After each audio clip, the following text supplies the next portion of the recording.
Aujourd'hui dans Clem, nous allons parler de la pédagogie différenciée. Mais d'ailleurs, Clem, c'est quoi la pédagogie différenciée? Très bonne question. Dans l'éducation, on fait face à de nombreuses inégalités. Pierre Bourdieu parle d'ailleurs d'une institution de l'indifférence face à la différence. On ne traite pas les enfants de la même manière selon leurs besoins. On a donc besoin de pédagogie pour pallier à ces inégalités. La pédagogie différenciée fait partie de ces pédagogies visant à modifier les manières d'enseigner pour s'adapter aux élèves et leur promettre des chances égales. On peut citer différents auteurs qui la traitent. Par exemple, pour Philippe Mérieux, la pédagogie différenciée a pour objectif d'introduire des chemins adaptés aux besoins, aux profils et aux motivations des élèves, pour que tous puissent s'approprier le même savoir, les mêmes connaissances, mais par des itinéraires différents. Pour Philippe Perrenou, c'est non seulement un concept, mais c'est aussi un fait réel qu'il faut pouvoir contrôler. Chaque élève est traité de manière différente dans sa classe, et nous le savons bien.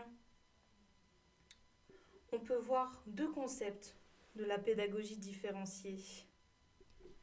Mais dis-moi, Clem, quels sont ces deux concepts de la pédagogie différenciée? En voilà encore une bonne question. On peut voir deux concepts. Le premier, la gestion technocratique des différences. Mot complexe pour un système simple.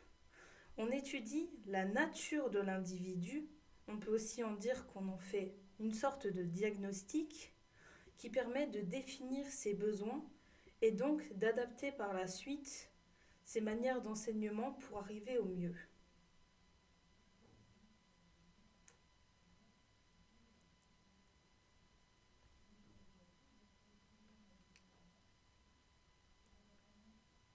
Le deuxième concept, c'est la tension invention-régulation, qui place l'enfant au centre de la classe. Il permet de travailler en équipe, qui permet de relever et d'aider le jeune, tout en permettant quand même un accès à des besoins spécifiques et un accompagnement adapté. Pour travailler avec l'individuel, on doit utiliser le principe d'équité, qui prend en compte les différences des autres, pour atteindre un même savoir et un même objectif. Il y a trois étapes de la pédagogie différenciée pour l'équité. Le premier, c'est la relation élève-enseignant.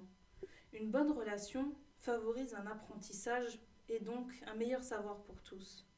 La deuxième, c'est l'interaction sociale, qui permet l'appropriation des savoirs et des savoir-faire avec une communication entre les élèves. Et le dernier, c'est l'autonomie. Cette autonomie permet un épanouissement de l'élève dans sa propre éducation. Pour conclure, la pédagogie différenciée travaille avec l'individuel et s'adapte aux besoins de chacun pour avoir les mêmes chances et les mêmes savoirs. Une équité pour atteindre l'égalité.